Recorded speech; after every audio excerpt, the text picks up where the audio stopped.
গোলাপ ফুল আমরা সকলেই খুব পছন্দ করি, তবে এর খাদ্যগুণ সম্পর্কে আমরা অনেকেই জানি না। হ্যাঁ বন্ধুরা, গোলাপ ফুল যদি নিয়মিত আমরা খেতে পারি একটি করে, তাহলে কিন্তু অনেক প্রকার শারীরিক সমস্যার থেকে সমাধান পাব। বন্ধুরা, এই গোলাপ ফুলে আছে প্রচুর পরিমাণে antioxidants, minerals, fibre, vitamin A, vitamin বি3, ভিটামিন সি, ভিটামিন ই, যা খুব উপকারী আমাদের স্বাস্থ্যের পক্ষে। আমরা যদি গোলাপ ফুলের পাপড়ি চিবিয়ে খেতে পারি অথবা গোলাপ ফুলের পাপড়ি দিয়ে চা তৈরি করে খেতে পারি, তাহলে কিন্তু আমাদের বদহজম দূর হবে, ওজন থাকবে নিয়ন্ত্রণে এবং মানসিক চাপ কমবে। এটি আমাদের শরীরে রোগ প্রতিরোধ ক্ষমতা বৃদ্ধি করে থাকে। যাদের হাঁপানির সমস্যা আছে তারা গোলাপ পাপড়ির চা অবশ্যই খাবেন।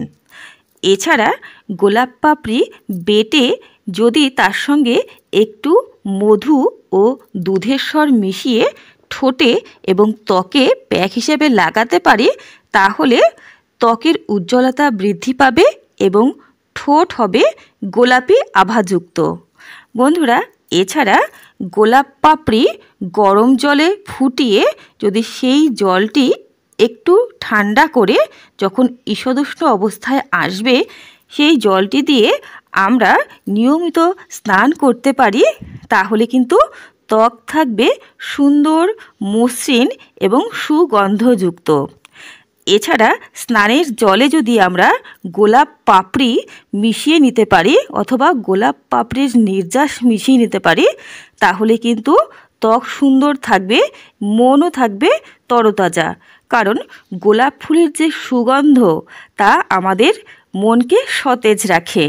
নিয়ম করে যদি আমরা একটি আধফোঁটা গোলাপ ফুল খেতে পারি, তাহলে কিন্তু আমাদের মন থাকবে তরতাজা। গোলাপের সুগন্ধ অ্যারোমা থেরাপির কাজ করে থাকে। বহু দেশেই বহু প্রাচীনকাল থেকে গোলাপ ফুল প্রয়োগ হয়ে আসছে বিভিন্ন রোগ সারাবার কাজে। এটি কিন্তু খুব স্বাস্থ্যকর। বন্ধুরা, আপনারা নিয়মিত গোলাপ ফুল অবশ্যই খাবেন। এছাড়া গোলাপ জল ব্যবহার করবেন ত্বকে, এতে ত্বকের জৌলুস বৃদ্ধি পাবে, ত্বকের দাগছোপ মিলিয়ে যাবে। ত্বকের যৌবন ধরে রাখতে কিন্তু গোলাপ ফুলের নির্যাস অসাধারণ কাজ করে থাকে। ভিডিওটি যদি ভালো লাগে অবশ্যই লাইক করবেন, শেয়ার করবেন বন্ধুদের সঙ্গে, আর চ্যানেলটিকে অবশ্যই সাবস্ক্রাইব করে রাখবেন নিয়মিত এইরকম গুরুত্বপূর্ণ আপডেটগুলো পাওয়ার জন্য। সকলেই সুস্থ থাকবেন বন্ধুরা। নমস্কার।